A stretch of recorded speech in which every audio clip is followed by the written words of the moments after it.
پورا جو پاکستان ہے وہ اپریشیٹ کر رہا ہے, اور ہم بھی ان کے اس اقدام کو بہت زیادہ اپریشیٹ کرتے ہیں کہ ینگسٹ پاکستانی ہے جنہوں نے پہلے ماؤنٹ ایوریسٹ سر کی اور اب K2 سر کیا. میں کہہ رہا ہوں ہمت کی داد دینی چاہیے. 19 سال صرف عمر ہے ان کی, اور 19 سال کی عمر میں پہلے یہ پہنچے ماؤنٹ ایوریسٹ پہ, اور صرف 2 مہینے انہوں نے صبر کیا. پھر مطلب یہ بھی کمال ہے, بے صبر پن کی بھی انتہا ہے. اور پھر پورے 2 مہینے بعد K2 کو سر ہم ہونا, ہم ماؤنٹ ایوریسٹ تو کیا, ہم مارگلا کی پہاڑیوں سے ہو کے آئے, تو ہم 2 مہینے کا 4 مہینے انتظار کریں گے بیٹھ کے. کیوں ہرمیت ایسے ہی ہے نا. اور باقاعدہ رؤوف صاحب بالکل صحیح بات کی آپ نے, لیکن اس کے لیے جس طرح ٹریننگ کی جاتی ہے وہ تو ایک الگ مرحلہ ہے. لیکن کمال ہے بھائی, 19 سال کی عمر میں یہی وہ جذبہ ہوتا ہے اپنے وطن کے لیے. اب یہ جو گرین فلیگ ہے اس کو, وہ وہی دل ہوتا ہے کہ اس جذبے کے ساتھ میں جا کے پوری دنیا کو بتا سکوں کہ بھیا ہم بھی کسی کم نہیں ہیں. اور یہ ہمارے نوجوانوں میں جس طرح یہ ایک جذبہ ہے یہ کمال کا ہے. اور 19 سال بہت ہی کم ایج ہے, کھیل کود اور اس میں زیادہ لوگ گزار لیتے ہیں کہ, لیکن اس بچے نے کمال کیا ہے. اور اس کو جتنا بھی اپریشیٹ کیا جائے گا. میں حیران یہ ہو رہا ہوں کہ لوگ اپنے ٹارگٹ رکھتے ہیں نا کہ اگلے سال میں اس سے بلند چوٹی پہ جاؤں گا. ان کا ٹارگٹ کیا ہوگا؟ 2 بلند ترین تو انہوں نے کر لی, 2 بلند ترین تو کر لی ہیں, تو اب آگے کیا ٹارگٹ؟ ان کے ٹارگٹ ایسے ہوں گے نا جیسے علی ستپارہ صاحب کا تھا کہ سردیوں میں بغیر آکسیجن کے, پھر میرے خیال میں وہ جو ٹارگٹس ہوتے ہیں نا وہ ٹف سے ٹف ہوتے جاتے ہیں, پھر وہ ان ٹارگٹس کی طرف آ جاتے ہیں. اگلی سٹوری کی طرف آتے ہیں جناب. اگلی سٹوری یہ ہے کہ ایئر عربیہ ابوظہبی نے فیصل آباد اور ملتان کے لیے براہ راست جو پروازیں ہیں وہ سٹارٹ کرنے کا فیصلہ کیا ہے, اور ہفتے میں 2 بار یہ جو پروازیں ہیں ڈائریکٹ ابوظہبی سے آئیں گی فیصل آباد اور ملتان. یہاں فیصل آباد اور ملتان کی اگر بات کی جائے تو یہاں پر ڈائریکٹ پرواز کوئی بھی نہیں آتی تھی. پہلے اسلام آباد آنا پڑتا تھا, کراچی آنا پڑتا تھا, لاہور آنا پڑتا تھا. سو اب ڈائریکٹ جو ہے جس نے بھی ٹریول کرنا ہے تو وہ ڈائریکٹلی جو ہے وہ اسلام آباد یا فیصل آباد آ سکتے ہیں. ہفتے میں 2 بار یہ جو پرواز ہے وہ چلائی جائے گی. اس میں صرف شرط یہ ہے کہ آپ کا کووڈ کا منفی سرٹیفکیٹ ہونا ضروری ہے. 72 آورز پہلے آپ نے اپنا ٹیسٹ کروانا ہے, اور اس کے ساتھ اگر آپ کی ویکسینیشن ہوئی ہے تو ویکسینیشن جو ہے اس کا سرٹیفکیٹ بھی میرے خیال میں لازمی ہوگا. یہ دنیا جہان کی تمام پروازیں, اور ویسے بھی جو کاروباری طبقہ ہے ان کے لیے بھی کافی سہولیات دوبارہ ہو جائیں گی. ہم دیکھتے ہیں رؤوف صاحب کی کافی جو بندش ہے, میرے کئی دوست اس طرح ہے کہ ان کے کروڑوں کا نقصان ہوا, اربوں کا نقصان, کیونکہ ان کی کمپنیاں سعودی عرب اور مختلف ممالک میں, اور جب پروازیں بند ہوئی تھیں تو اس کی وجہ سے کافی لوگوں کو پریشانی کا سامنا ہے. اور پھر افغانستان کا جو راستہ ہم لوگوں نے اپنایا, لیکن انفارچونیٹلی وہ بھی بند ہو گیا, کیونکہ یہاں پہ جو ایمبیسی افغانستان کی وہاں پہ بھی کافی رش ہوتی تھی. تو یہ ایک اچھا سلسلہ ہے جو شروع ہو رہا ہے, اور ابوظہبی کے لیے یا جہاں جہاں پہ یہ جتنی آسانی ہو سکتی ہے گورنمنٹ کو چاہیے کہ اور بھی مزید اپنے شہریوں کی آسانی دے. اور یہ ایک اچھا اقدام ہے جس سے شہریوں کو بھی آسانی ہوگی, اور جو کاروباری طبقہ ہے ان کے لیے بھی ان کا جو کاروبار ہے یا وہ جو سلسلہ ہے وہ برقرار رہے گا. بالکل ٹھیک. اگلی سٹوری ہمارے پاس جناب یہ ہے کہ آئی ٹی سیکٹر میں پاکستان کی برآمدات تاریخی سطح تک پہنچ گئی ہیں. پاکستان کی انفارمیشن ٹیکنالوجی کی برآمدات میں 47.7% جو ہے اس میں اضافہ دیکھنے میں آ رہا ہے, اور ملکی تاریخ میں پہلی مرتبہ گزشتہ مالی سال میں آئی ٹی کی جو برآمدات تھیں ان میں $2 ارب کی جو سطح ہے وہ عبور کر چکی ہیں. 47.7% اضافہ ہوا ہے. بالکل یہ بہت بڑا اضافہ ہے. 47.7% اضافہ ہوا ہے برآمدات میں, تو میرے خیال میں مبارکباد دینی چاہیے آئی ٹی سیکٹر. اور پھر ایسے حالات میں جب پوری دنیا کرونا کی وبا پھیل گئی تھی اور برے حالات تھے, لیکن پاکستان میں ہم نے دیکھا کہ اس کی برآمدات میں تاریخی اضافہ ہوا. تو یہ بہت اچھا میں سمجھتا ہوں کہ گورنمنٹ کی جانب سے جو کام انہوں نے کیا ہے, اس کی محنت جو صلہ ہے وہ مل رہا ہے پورے پاکستانیوں کو, اور یہ کمال ہوا ہے بھاجی. اس میں ابھی بھی بہت زیادہ آپ دیکھو تو مواقع ہیں, اس سے بھی زیادہ مواقع ہیں جو ہم نے اچیو کیا ہے, اور میں امید کرتا ہوں کہ آئندہ آنے والے دنوں میں, آپ کو معلوم ہی ہے اسلام آباد میں خاص طور پہ وہ جو آئی ٹی پارک بنایا جا رہا ہے وہ مکمل ہو جائے. اسی طرح سے مختلف شہروں میں بعد میں ارادہ ہے. امین الحق جو تھے انہوں نے ہمارے ساتھ ہی پروگرام میں گفتگو کرتے ہوئے کہا تھا کہ بہت جلدی آئی ٹی پارک بن جائے گا اسلام آباد میں, پھر دوسرے شہروں میں بھی بنے گا. اس سے اور زیادہ اضافہ ہوگا, اور زیادہ ٹیکنالوجی کا فروغ ہوگا, اور میرے خیال میں بہت ہی کمال چیز ہے. یہ مستقبل ہے, بالکل یہ فیوچر یہی ہے, اسی طرف چلنا چاہیے ہمیں. بالکل.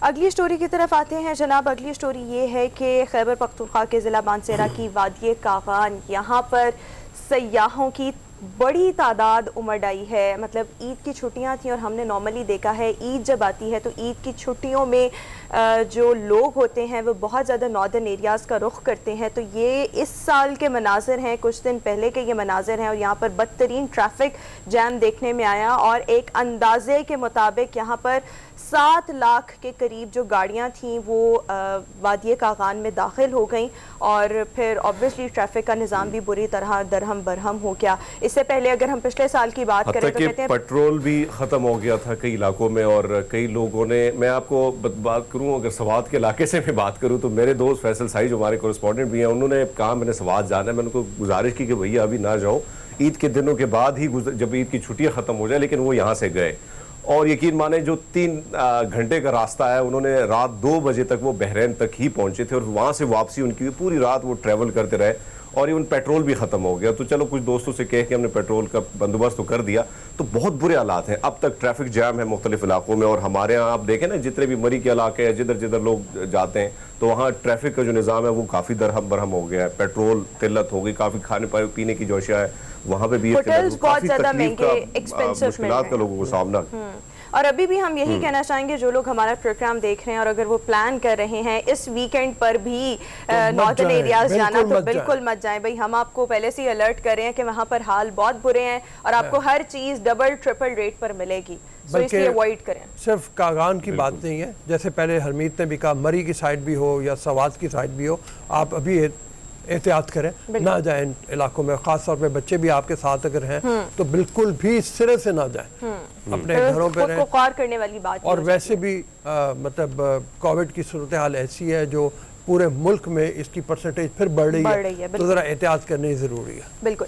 اگلی سٹوری جناب ہمارے پاس یہ ہے کہ الیکشن کمیشن آزاد کشمیر نے آزاد کشمیر کے انتخابات کے سلسلے میں حلقہ LA-16 میں شرکی باغ کے 4 پولنگ سٹیشنز پر دوبارہ سے پولنگ کروانے کا فیصلہ کیا ہے. ان میں سے 2 پولنگ سٹیشن رؤف صاحب ایسے تھے جہاں پر جھگڑا ہو گیا تھا اور پولنگ کا عمل جو تھا وہ منسوخ کر دیا گیا تھا. 2 پولنگ سٹیشن پر یہ صورتحال دیکھنے میں آئی تھی کہ یہاں پر بیلٹ پیپرز جو ہیں وہ جلا دیے گئے تھے.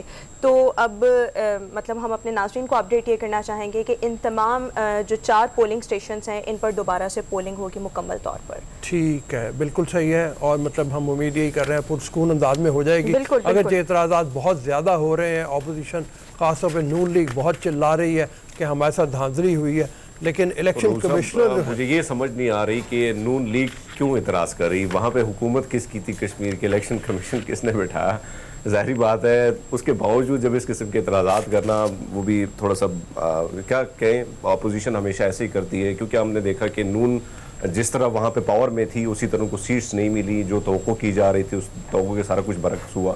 تو ظاہری بات ہے گلہ شکوہ ان کا بنتا ہے. لیکن آپ نے جو بات کی کہ بھائی اچھے طریقے سے دوبارہ ان پولنگ سٹیشن پہ ووٹنگ ہونی چاہیے تاکہ یہ امن اور عمل, یہ جو ایک راستہ ہے وہ دوبارہ برقرار رہے اور پرامن طریقے سے الیکشن ہو.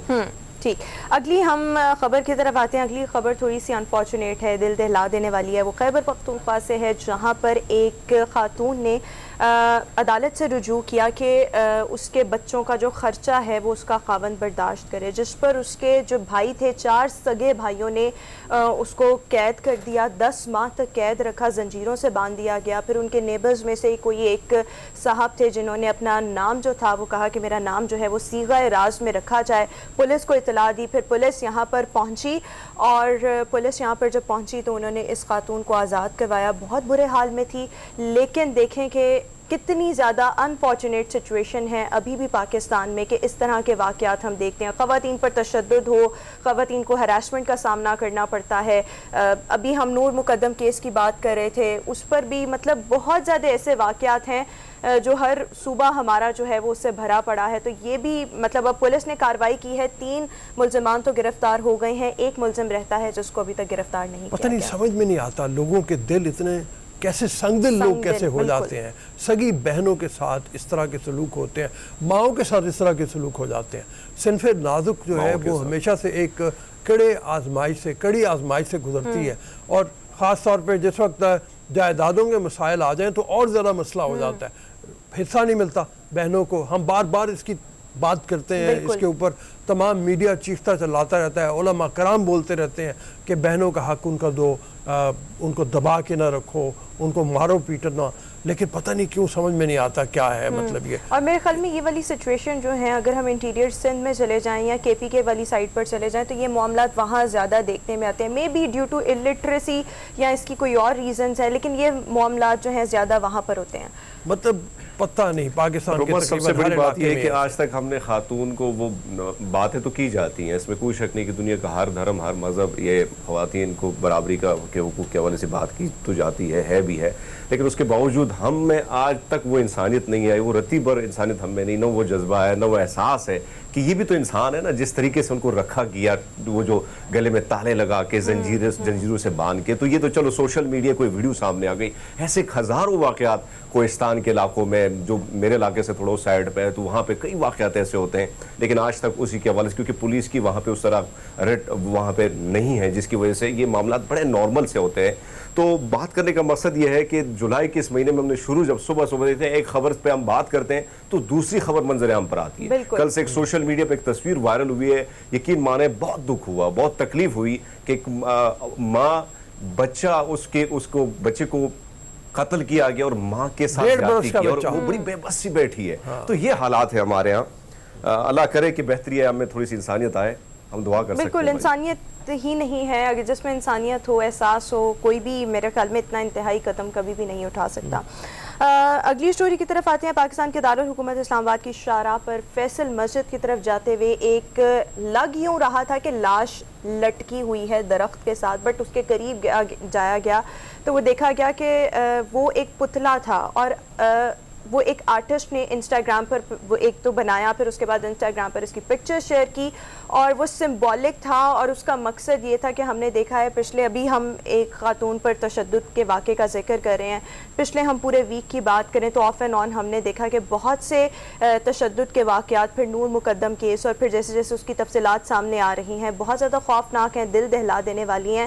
تو بیسیکلی اس کا مقصد یہ تھا کہ جو بھی ریپسٹ ہے, جو بھی اس طرح کا تشدد کرتا ہے, اس کو پھانسی کی سزا دی جائے. اور دیکھ لیں جس طرح سے اس آرٹسٹ نے لکھا ہے کہ اپ سیٹ دا سیٹ اپ, یعنی اس کا مطلب یہ ہے کہ جو موجودہ نظام ہے اس کو جھنجھوڑا جائے اور سب جو ہیں وہ اس طرف توجہ دیں اور اس طرح کے معاملات کو روکا جائے, جو کلپریٹس ہیں ان کو سزا دی جائے. یہ اصل میں بات یہ ہے کہ یہ بحث چل پڑتی ہے, اور میرے خیال میں ان کا مطلب بھی یہی ہوگا کہ اس بحث کو دوبارہ چھیڑا جائے, اور اس کی وجہ یہ ہے کہ ہمارے این جی اوز یا بہت سے لوگ اور ہیں جو پھانسی کی مخالفت کرتے ہیں. ہم پہ بڑا پریشر ہے باہر کے ملکوں کا بھی, یورپی یونین کا بھی بہت پریشر ہمارے اوپر آتا ہے جس وقت بات کرتے ہیں کہ ہم اسلامی سزاؤں کو امپلیمنٹ کریں, لیکن میں تو کم از کم اس حق میں ہوں کہ جو اس طرح کے بہیمانہ اقدامات کرتے ہیں ان کو اتنی ہی سخت سزا دینی چاہیے. بالکل حمید کا بھی پوائنٹ آف ویو ضرور لیتے ہیں, کیونکہ جب تک آپ کی سزائیں سخت نہیں ہوں گی لوگ باز نہیں آئیں گے.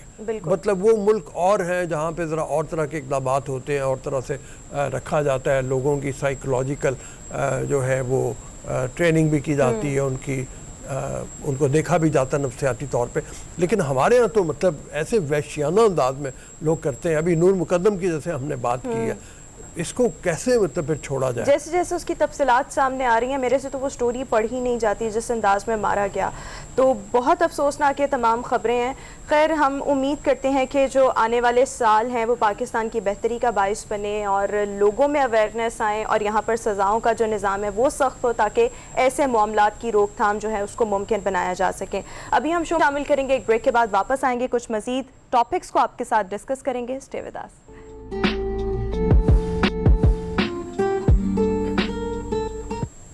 بریک کے بعد ایک بار پھر گڈ مارننگ پبلک میں آپ کو خوش آمدید کہیں گے. ناظرین, پاکستان کی اگر ہم بات کریں تو یہاں پر اقلیتوں کے حقوق کا, ان کی مذہبی آزادی کا بہت سا خیال رکھا جاتا ہے.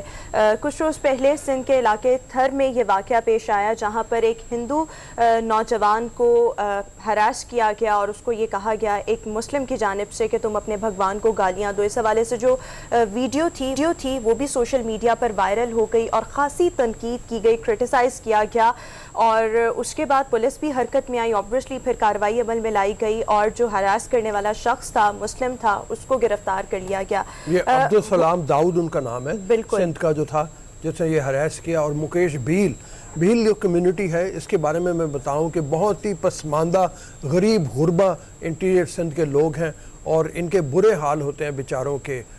صدیوں سے یہ پس رہے ہیں وہاں پہ جبر کے سامنے ابھی بھی ذمہ دار وڈیرے کے جبر بہت زیادہ ہوتا ہے سندھ میں ان کے اوپر.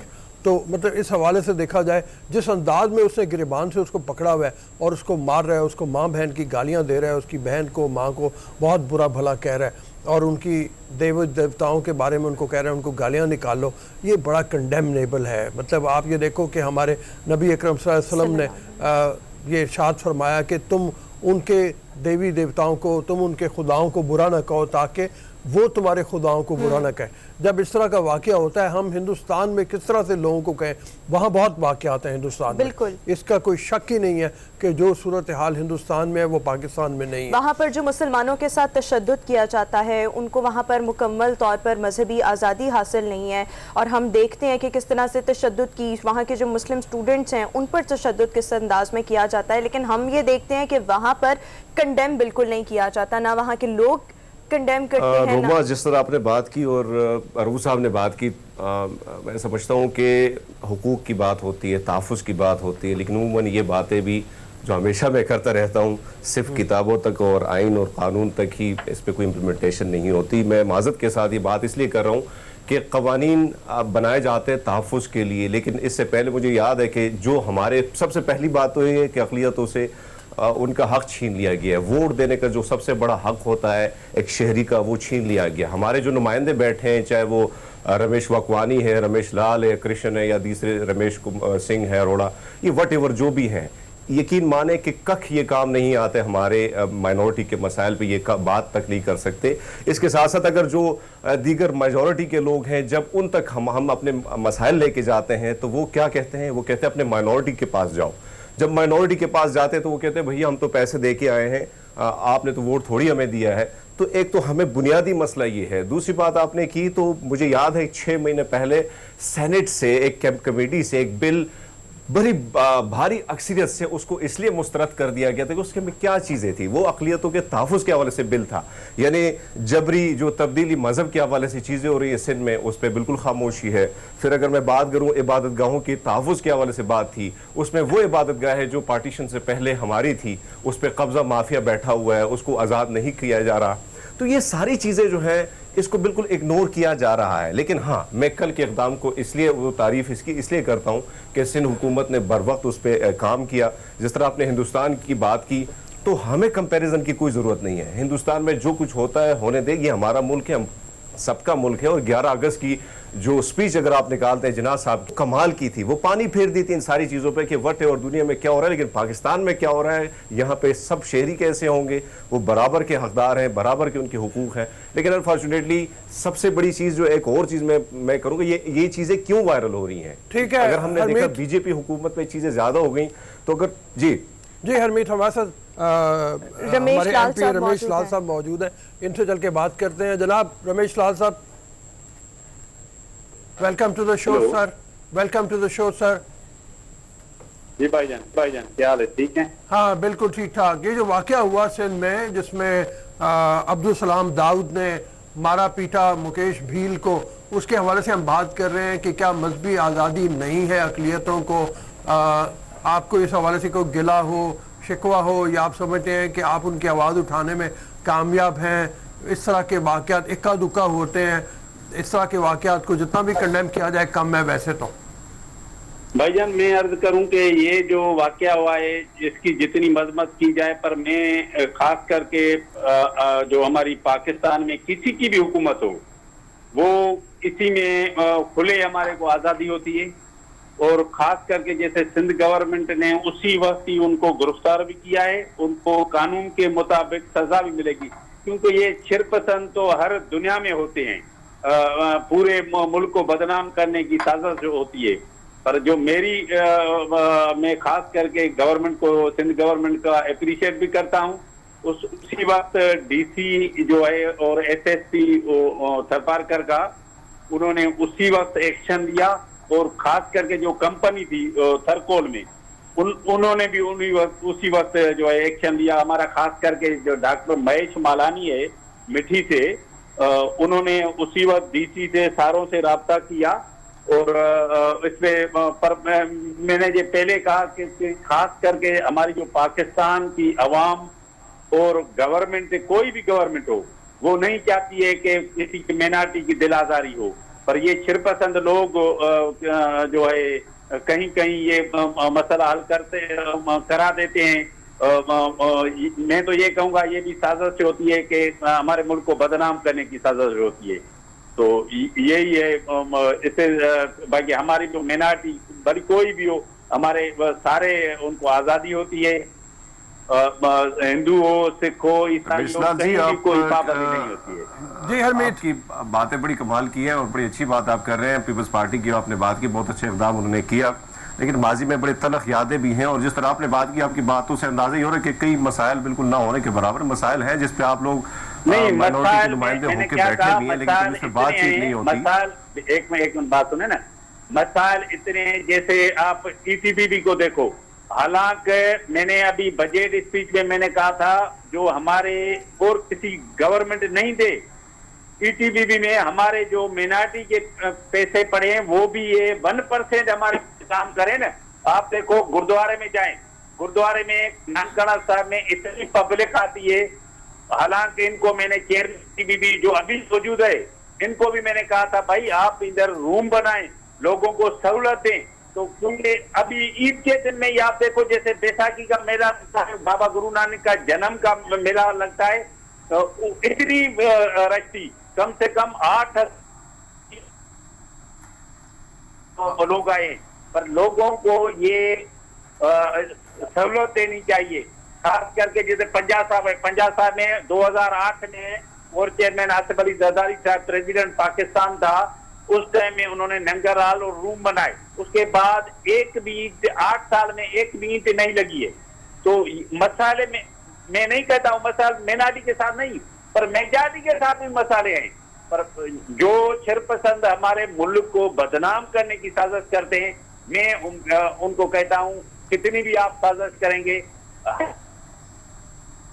ان کو پتا ہے یہ شرپسند لوگ ہوتے ہیں، یہ سازش کرتے ہیں صرف. ٹھیک ہے رمیش لال صاحب، ایسے واقعات جتنے بھی ہیں ان کی روک تھام obviously معاشرے کے جتنے بھی لوگ ہیں سب کی انفرادی طور پر بھی ذمہ داری. بریک کے بعد ایک بار پھر سے گڈ مارننگ پبلک میں آپ کو خوش آمدید کہیں گے. پاکستان قدرتی حسن سے مالا مال ہے، اسپیشلی اگر ہم یہاں کے ناردرن ایریاز کی بات کریں تو وہاں پر بہت زیادہ خوبصورتی ہے. بلکہ وزیر اعظم عمران خان صاحب کہتے ہیں کہ وہ جو ناردرن ایریاز ہیں وہ سوئٹزرلینڈ سے کسی بھی طور کم نہیں ہیں. اور ناردرن ایریاز کی ہم بات کریں، اس کے ساتھ ساتھ بلوچستان میں بھی بہت سے خوبصورت مقامات ایسے ہیں جہاں پر مطلب جو ابھی ڈسکور نہیں کیے گئے، لوگوں کے اس طرف رجحان نہیں ہے، لیکن خوبصورتی وہاں پر بھی بہت زیادہ ہے. میں بتاؤں تو میں نے بہت بچپن میں اپنے یعنی جب میں بالکل 4-5 سال کا تھا اس وقت میں بلوچستان جا کے رہا ہوں. اور اس وقت جب کہ پانی کی بہتات ہوتی تھی، آبادی بہت تھوڑی ہوتی تھی. مجھے بھی تک یاد ہے مچ کے علاقے میں ہم لوگ گئے اور مچ کے علاقے میں کوئلے کی کانیں بہت زیادہ ہیں، تو جھرنے بہ رہے ہیں. میرا جو تاثر پہلا یاد ہے مجھے خواب کی طرح سے وہ ایسے ہے کہ بہنوں کے دوپٹے لے کے نا ہم جھرنوں میں یوں کر کے نیچے رکھتے تھے، اٹھاتے تھے، اس میں مچھلیاں آ جاتی تھی. سیریسلی تو اس طرح کا ہم نے حالات دیکھے ہیں. اب پانی کمی ہو گئی ہے، لیکن پھر بھی جیسے سبی کا جو آپ دکھانے جا رہی ہو ایسے معاملات، مطلب ایسی جگہ اگر دیکھی جائے تو پھر عمران خان صاحب کہنے میں بالکل ہم کہتے ہیں حق بجانب ہے جب وہ کہتے ہیں کہ اس کا مقابلہ سوئٹزرلینڈ کے مقامات سے کیا جا سکتا ہے. اور وہی وہ جس طرح سے میں پہلے بھی بات کری تھی کہ بہت سے جس طرح لوگوں کا زیادہ رجحان ناران، کاکان، سوات کی طرف ہے، مری کی طرف سارے چلے جاتے ہیں. بلوچستان کے بہت سے علاقے ایسے ہیں لوگوں کو پتہ ہی نہیں کہ یہاں پر کتنی خوبصورتی ہے. وہاں 2 جھیلیں ہوتی تھی، مجھے ابھی تک یاد ہے، ہنا ہڑک، تو کمال کی جھیل ہے. ابھی مجھے نہیں معلوم ان کا حال کیا ہے، کافی عرصے سے میں گیا نہیں ہوں، یا مطلب اگر میں کوئٹہ گیا بھی ہوں تو اس سے آگے نہیں جا پایا. تو لیکن یہ ہے کہ ہنا اڑک 2 جھیلیں ہوتی تھی، اس کے کنارے کبھی ہم کوشش کریں گے کہ وہاں کے بھی حالات دیکھیں کہ ہنا اڑک جھیلیں ابھی بھی موجود ہیں کہ نہیں موجود. چمن اتنا خوبصورت علاقہ ہے. ہرمیت سے پوچھیں، ہرمیت کبھی بلوچستان جانے کا اتفاق ہوا، کبھی وہاں کی خوبصورتی دیکھی ہے؟ مجھے تو آج بھی وہ کوئٹہ کی ایک تو چائے اور وہاں کا کھانا، باقی ویسے میں سے 2 روٹی زیادہ کھا لو تو 2 روٹی ہے، لیکن وہاں پہ کھاتے ہوئے آپ کو پتہ ہی نہیں چلتا اس قسم کا وہاں کا پانی ہے اور وہاں کا جو انوائرمنٹ ہے. کوئٹہ سے کچھ علاقے اور بھی میں گیا ہوں